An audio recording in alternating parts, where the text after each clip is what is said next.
ensinava com autoridade. As leituras de hoje, elas querem dizer para cada um de nós, e elas vão enfocar o tema da verdadeira autoridade. As palavras e ações que vamos escutar através de Moisés, do apóstolo Paulo e de Jesus Cristo, testemunham que eles tinham autoridade para anunciar a mensagem de Deus sem medo.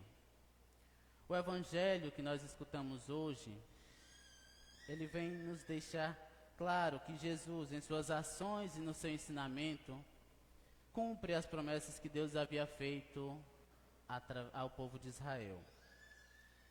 Escutamos na primeira leitura Moisés falando sobre um profeta. E o que é um profeta? Um profeta é um homem do qual Deus se serve como que um telefone para fazer chegar aos homens a sua palavra. O povo da época de Moisés tinha medo do modo como Deus se manifestava. As pessoas procuravam no tempo de Moisés algo que lhes dissesse uma mensagem que fosse um encaminhamento para a vida. A partir daquele tempo e para nós hoje, existem as pessoas que baseiam suas vidas naquilo que outras pessoas dizem.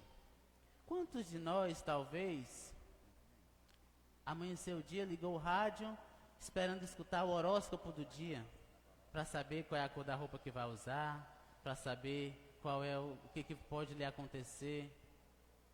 Quantos de nós, talvez, tenha recorrido a uma cartomante, aos adivinhos, magia, alguma coisa desse tipo? O povo da época de Moisés também queria saber dessas coisas. E aí, nesse tempo, também surge homens e mulheres que irão dar uma falsa interpretação para aquelas pessoas, ou uma interpretação baseada neles mesmos.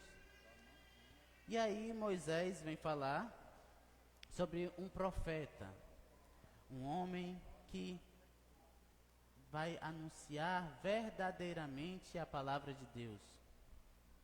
Por que o profeta surge?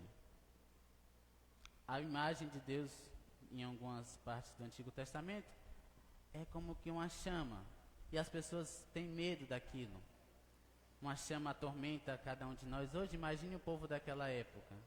E eles então imploram, impedem, junto ao Monte Horebe, que Deus escolha alguém para ser esse intermediador entre Deus e os homens.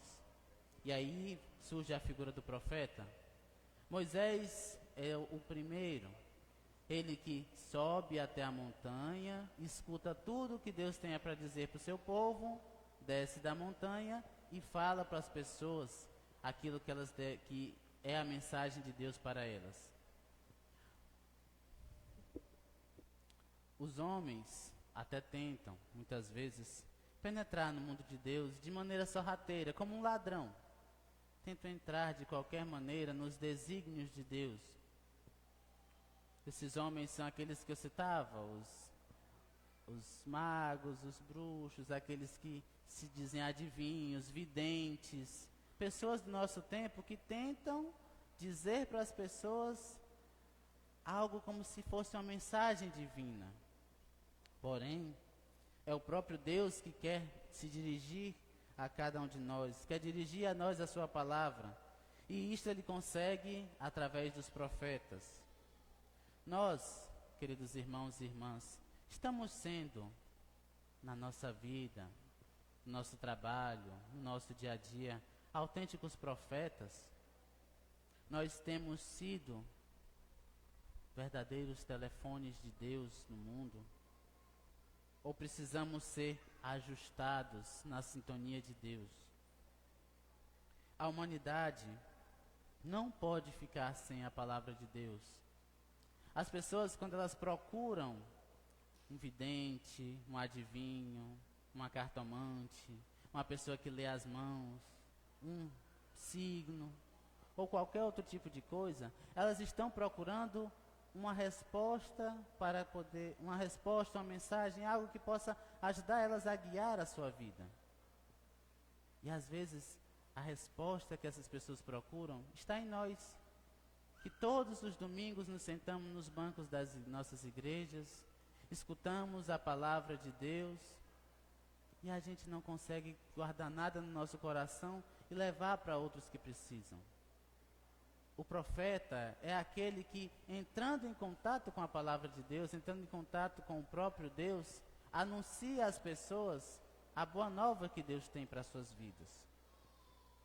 Em nossos dias, os homens recorrem à mensagem de salvação, procurando as pessoas erradas. Mas será que talvez porque nós cristãos não estamos cumprindo o nosso papel com eficiência, a nossa missão de sermos profetas? Pelo batismo, todos nós somos incorporados como profetas, sacerdotes e reis. E a nossa missão como profetas é anunciar aquilo que Deus tem para nos dizer. A comunidade dos seguidores de Jesus, nós que aqui nos reunimos, somos convidados, devemos continuar a missão de Jesus, a missão de sermos instrumentos de Deus no meio do mundo. Madre Teresa de Calcutá, ela dizia que ela era um lápis na mão de Deus, para que Ele pudesse escrever aquilo que Ele quisesse. Será que eu estou me permitindo ser um instrumento de Deus no meio do mundo? Deus nunca vai deixar o seu povo abandonado, e para isso Ele conta com cada um de nós. Ele conta com o nosso auxílio, com a nossa ajuda. Na segunda leitura que nós escutamos hoje, a gente escutou o apóstolo Paulo orientando as pessoas. Um profeta, ele orienta o caminho que as pessoas devem seguir. Ele orienta a conduta de vida das pessoas. Não é tomar de conta, mandar na vida do outro, mas é uma orientação. E o apóstolo Paulo, ele procura fazer isso na segunda leitura, orientando as pessoas daquele tempo com os ensinamentos do Evangelho, procurando e convidando a todos nós a vivermos de maneira santa. A nossa vida deve ser um sinal para outras pessoas. O santo é um sinal de que é possível. Ah, mas diácono, é tão difícil a gente viver a santidade no mundo de hoje. Eu mesmo não quero ser santo, porque a gente já imagina que santo é uma imagem como essa, parada, estático. Mas o santo, ele é aquele e aquela que anda no meio do mundo sendo um profeta, anunciando a palavra de Deus, ajudando as pessoas a se encontrarem cada dia com Deus.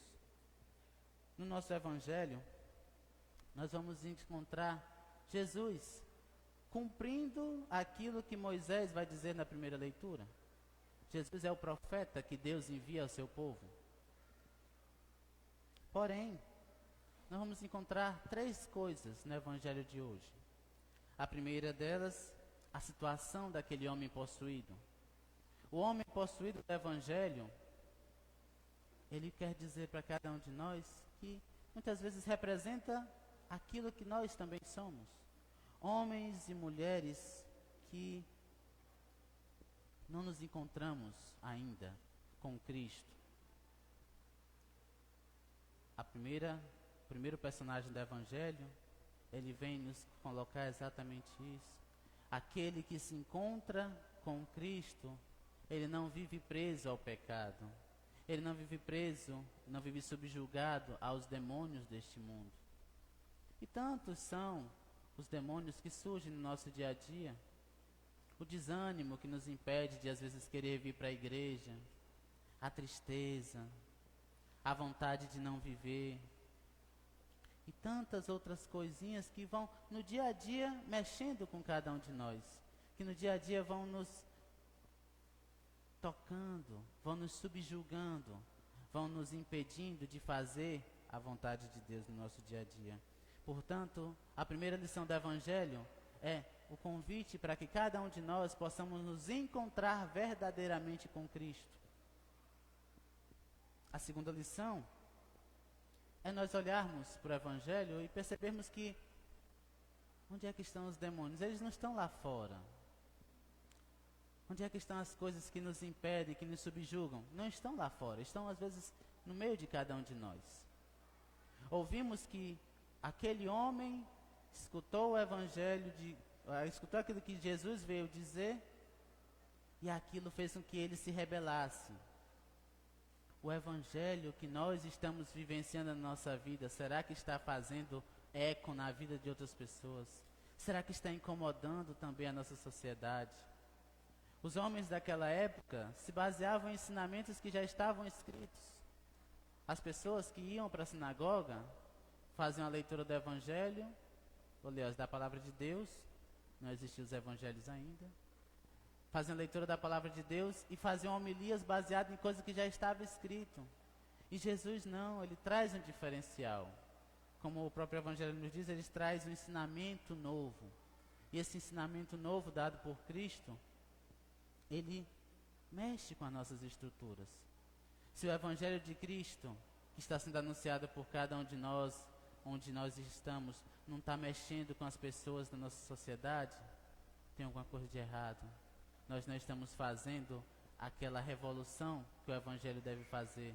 O evangelho leva a cada um de nós à radicalidade. E a terceira coisa, a palavra de Deus, ela deve provocar, deve perturbar, denunciar situações que não são toleráveis, deixando as pessoas irritadas, deixando alguém irritado. Aquele homem possuído foi irritado pela palavra de Deus. A palavra de Deus mexeu com as suas estruturas. Se o evangelho que nós pregamos, o evangelho que nós vivemos na nossa vida, não está mexendo com mais ninguém, não está mais tocando a ninguém, é sinal de que nós não estamos vivendo o verdadeiro evangelho de Cristo. Nós não estamos vivenciando aquilo que Cristo deixou como mensagem. Nós talvez não estejamos sendo os profetas que Deus espera que nós sejamos. Jesus é o profeta que foi esperado pelo Antigo Testamento. Que nós possamos a cada dia anunciar este Cristo, este profeta, que vem não só com a autoridade da palavra de Deus, não só um homem que é imbuído do ensinamento de Cristo, do ensinamento divino, mas um homem que também liberta. A palavra que nós dizemos às pessoas hoje, ela deve nos mexer com as estruturas, deve provocar as pessoas e deve fazer com que cada um de nós possamos também ajudar pessoas a se libertarem das situações de escravidão que o pecado gera na vida de tantos irmãos e irmãs. Que ao sairmos daqui, possamos ser homens e mulheres que no mundo sejam telefones de Deus, sejam homens e mulheres que anunciemos a palavra de Deus e façamos com que essa palavra, essa mensagem que nós aqui escutamos, possa chegar ao coração daquela que tem dificuldade em escutar a palavra de Deus, daquela que tem uma certa dificuldade em se aproximar de Deus. Mas para que nós possamos fazer isso, nós possamos a cada dia de nossas vidas nos aprofundar naquilo que Deus nos ensina. E esse aprofundamento vem pelo contato. Que nós possamos, é o único pedido que eu vos faço, a cada dia nos aprofundar na escuta e na meditação da palavra de Deus. Pois só assim podemos ser no mundo profetas, pois que só com o contato nós podemos anunciar aquilo que nós escutamos de Deus. Louvado seja nosso Senhor Jesus Cristo.